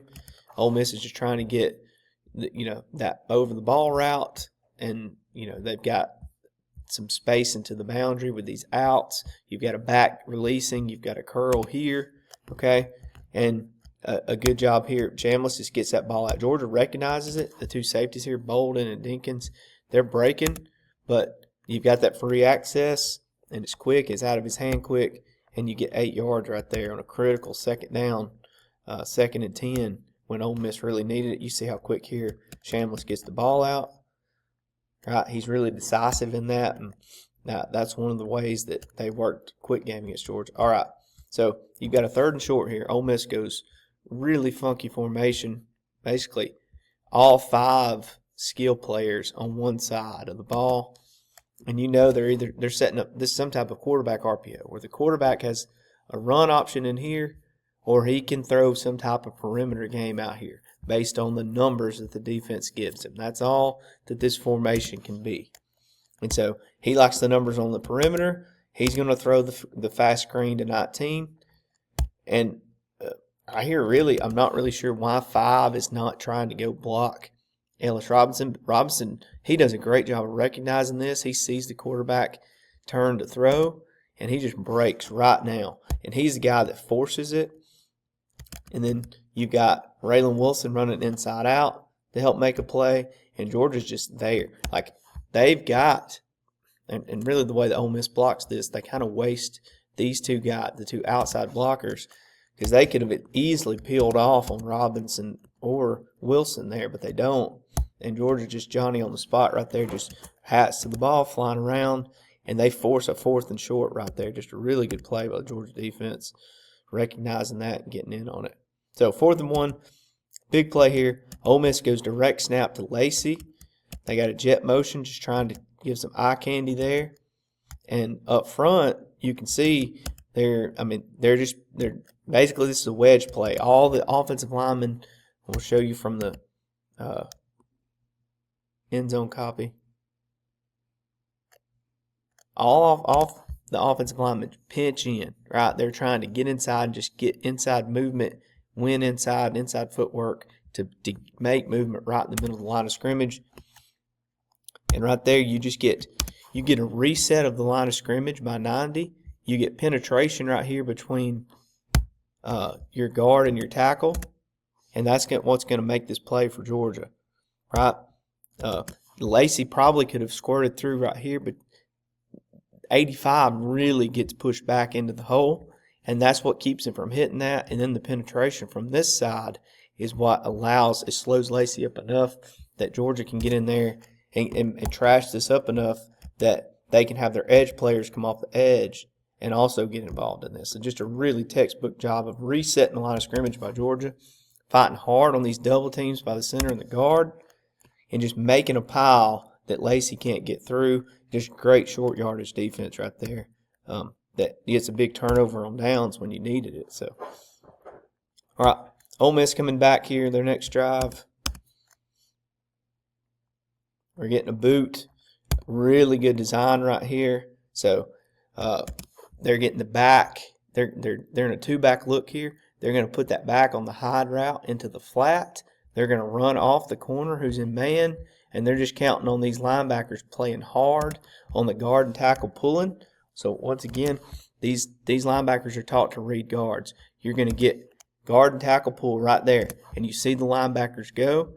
Well, the back is running opposite across the formation into the boundary, and he's just going to out-leverage this end man on line of scrimmage, and Chambliss gives him the ball now. Just a really good job design against man coverage and knowing that those linebackers are going to read their guards, and they're going to be disciplined and play that, and you're going to get their eyes away from where that little flat route's going to. So just a really good design right here by Ole Miss.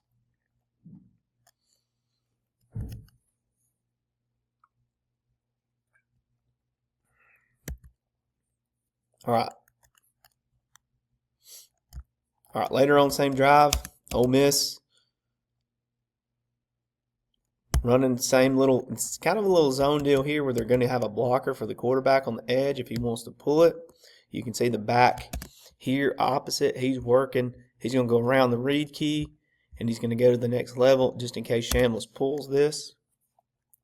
Chambliss does not pull it. He gives it, and you can kind of see Ole Miss here. This is a really good job by them of working to the next level on zone, and of Lacey just really hitting the hole right here. So looking at the end zone, you can see you're working your double teams here. 50 and 61 working their double teams. The center and the guard, 51 and 62 working their double team here. And this is just a duo play where they're basically reading the C gap defender here, and the D gap defender. And so you see right there, they just do a good job of those double teams. Now C.J. Allen, he just watched the back the play before, a couple plays before, drag opposite end of the boundary for that flat route that we saw. So watch his eyes right here. That's some eye candy for him as well, and it keeps him from filling front side, and it allows 61 to climb to him, okay, and kind of wall him off. And that's not good for Georgia. All right, so you see how hard Lacey hits the hole there. I talked about he just really was hard for Georgia to tackle, but right there he doesn't really get contacted until he's well through the line of scrimmage, and Georgia's having to tackle him at the second level, where that big guy that gets moving downhill, he's harder to tackle at the second level once he gets moving.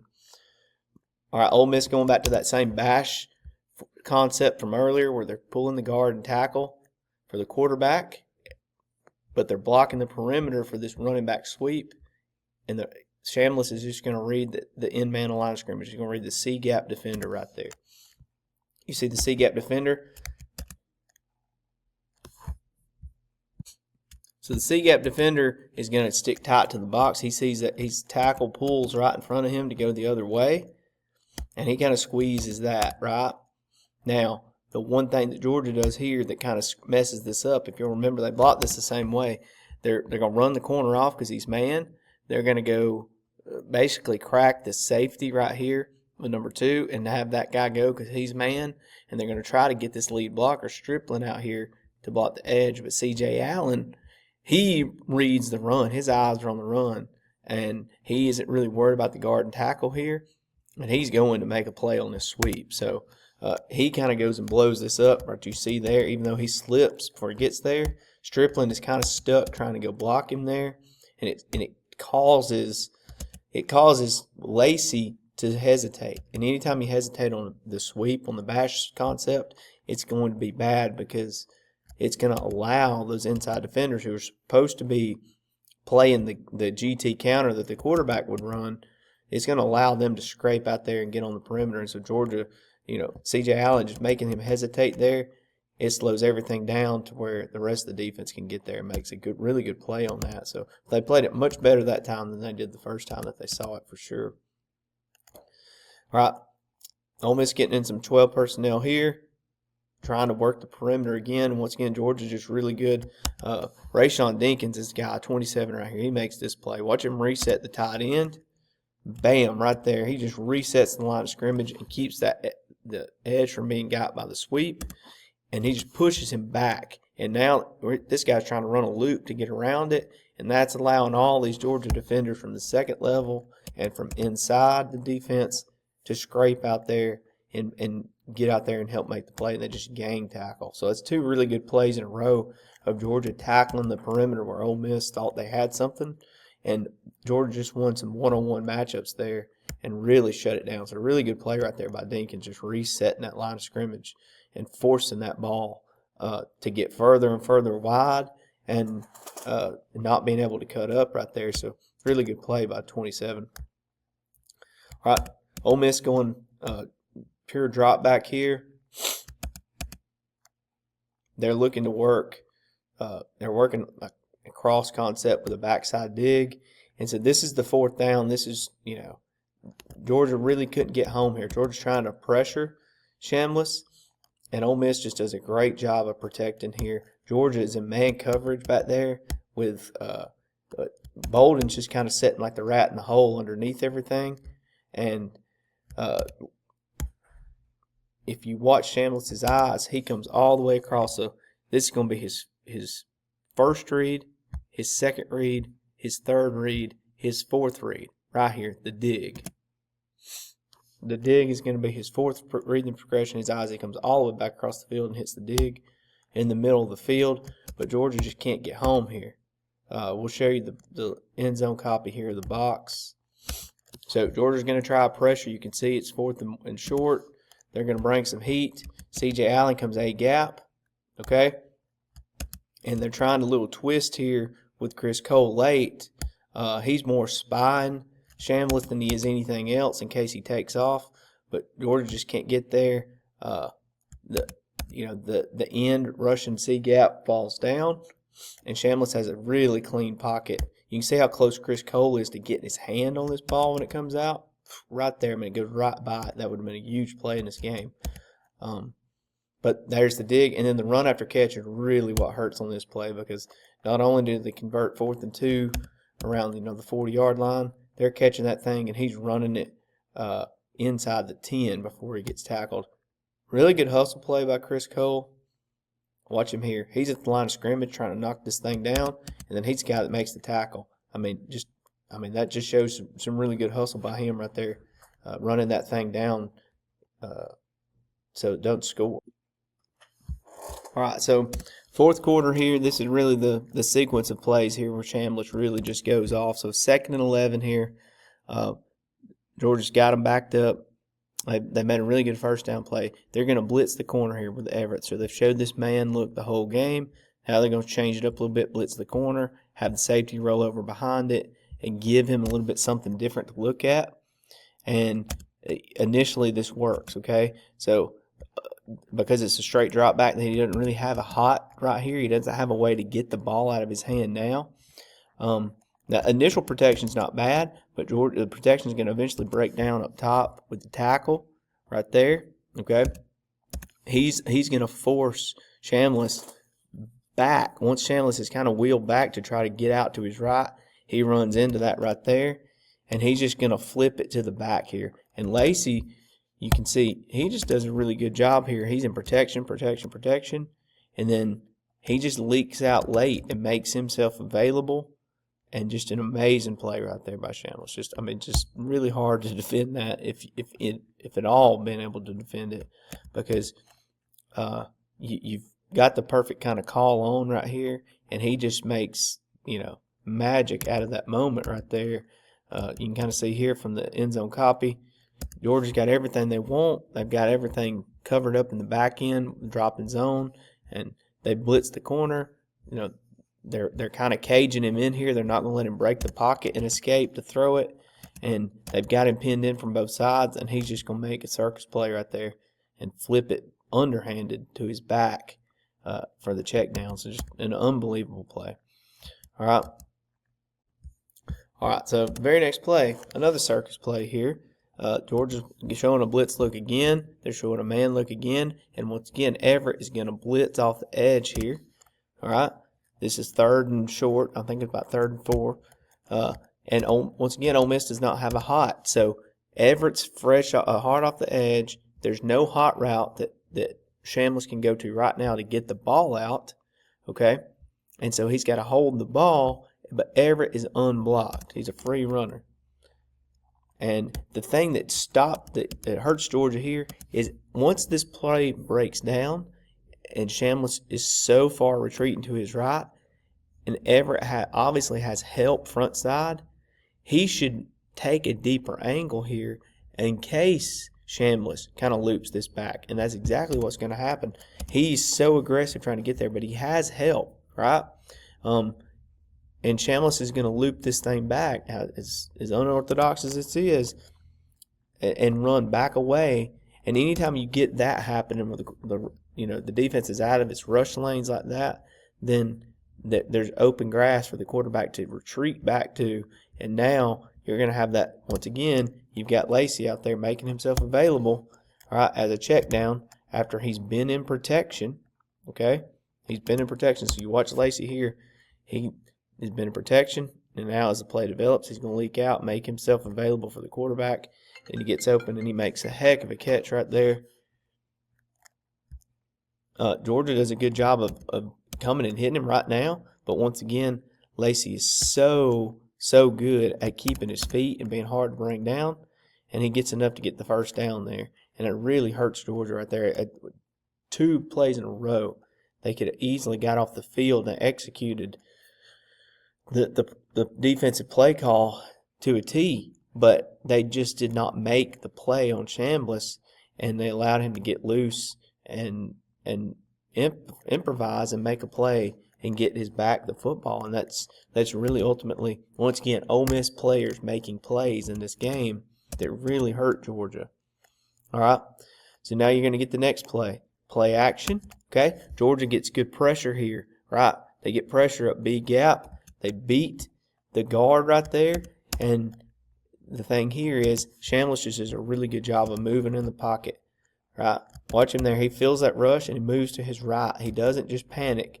He moves to his right, and now he's broken the pocket, and his eyes are downfield. He's not looking to run.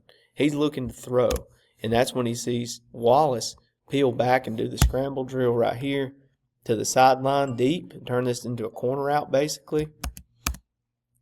And that's going to be the thing. I mean, once again, 3 plays in a row of just Ole Miss making plays when things exactly were not there, and Chambliss really being he's the X factor here, right? You can see here once again, good pressure by Georgia. It's Christian Miller getting the pressure there in his face, but there's nobody to contain Chambliss, and he's able to make a play.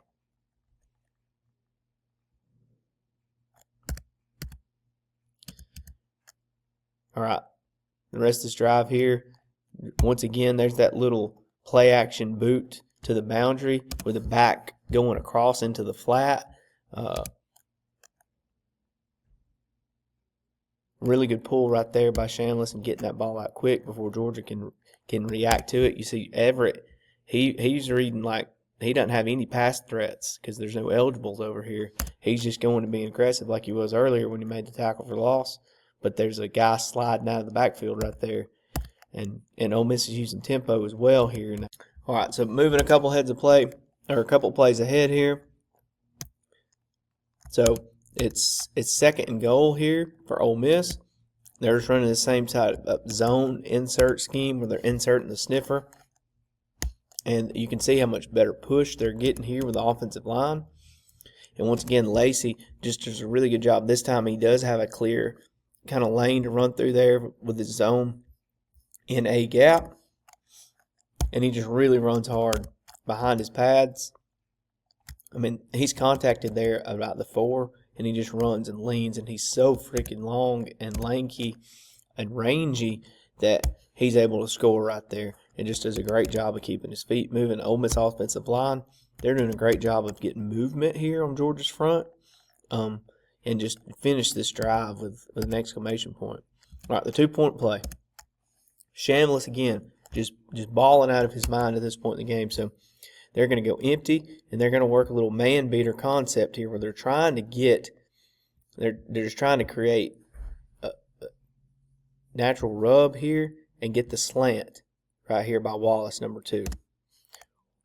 So you see the 2 inside guys going out, and Wallace is coming in. They're playing, Georgia's obviously playing man. Georgia's going to get a free runner right here, okay?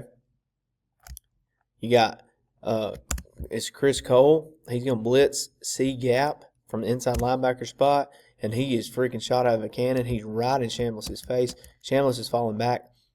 He throws this ball before Wallace even breaks clear of Dalen Everett. So you can see Everett catching him right there.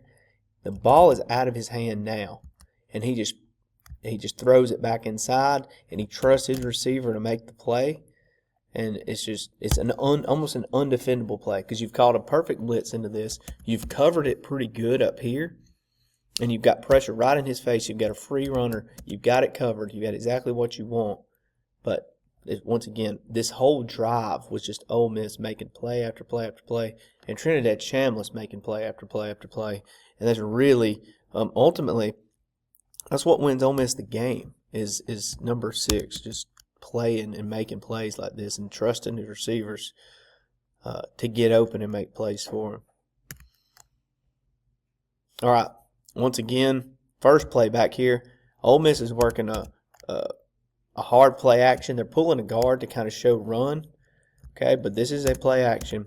And Shamlis sees one-on-one up here. And once again, they've already hurt Georgia on some back shoulder stuff, and they're going to come back to that here in a minute. So play action.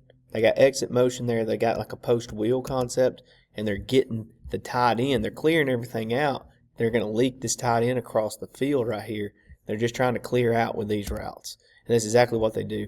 The backer right here, I think that's C.J. Allen. He should probably pick up the tight end crossing there, but for whatever reason he doesn't, and the tight end catches it and has a first down before he's tripped up by Zion Branch right there in the secondary. And so you just have a really good play here. So once again, you see that crosser going across the field. That's an easy throw and catch right there for Shamlis compared to what he was doing on the previous drive. All right, now you've got your one-on-one up top, and they're going to come back to it. So you've got an RPO here. They're running the same zone deal they've run the whole game, right? They're working zone, and they've got Stribling's going to come in and kind of be an extra hat and add an extra gap to this run off the edge and protect it from anybody rushing hard off the edge. But they do have an advantage pre-snap throw here vertical to Wallace. And Shamlis is really feeling it to this point, and he's going to back shoulder that thing. And once again, the back shoulder throws just really killed Georgia at the second half of this game. You see Wallace do a great job of setting him up. And DeMello Jones really, he plays this decent. He's in phase. He's there. There's not a whole lot of room to the sideline, But Shamlis knows back shoulder's been has been the throw for them in this half, the technique that Georgia's corners are playing, and he trusts his receiver once again to get there. And it's not bad coverage, as you can see. I mean, he's there, but it's just a perfectly executed throw and catch on the back shoulder. And Ole Miss making plays. Ole Miss's players, their quarterback and their receivers, just making play after play after play against this Georgia defense, despite good scheme and good coverage by the Georgia defense. So that's just something there that is hard to defend. So we skip ahead here. Ole Miss's, this is their third down, 3rd and 5 on that very last drive. Less than a minute left in the game. The one that's going to be the 40-yard gain to Stribling. So Georgia's playing man free. All right, man here on number 3. DeMello Jones is man on Stribling. You've got Everett man here on the X receiver. And so, I mean, obviously, this is something that Shamlis is going to see. He's going to recognize it. And what happens here is DeMello Jones's feet. Watch his feet on the snap of the ball. They're not active at all. And he uses his hand. He tries to get a hand on Stribling there at the line of scrimmage, and he doesn't move his feet. His feet are dead. Like if you watch Everett down here in comparison, watch his feet. He's moving to try to keep his shoulders as square as they can and keep that receiver in front of him in man coverage. Whereas DeMello Jones just opens the gate right here. Basically, he just opens the gate for Stribling to have an outside release free up the numbers, and that's all it's going to take right here. I mean, one is just way too good of a player, and as we've seen, Shamlis is just making throw after throw after throw. Georgia actually gets a little bit of pressure late here with their pass rush, but Shamlis has the ball out of his hands so quick, and I mean, there you go. I mean, you got a 40-yard play, and the way Ole Miss's kicker was kicking, I mean, that's the ball game pretty much. So you see it here from the end zone copy. And it's just a one-on-one matchup, right? Ole Miss's guys winning one-on-one matchups, and that was the story of the second half of this game, and Ole Miss scoring those 27 points in the second half to win this thing and outscore Georgia because their players, just and their quarterback especially, making play after play after play against pretty tight coverage by the Georgia defense and pretty good scheme by the Georgia defense. And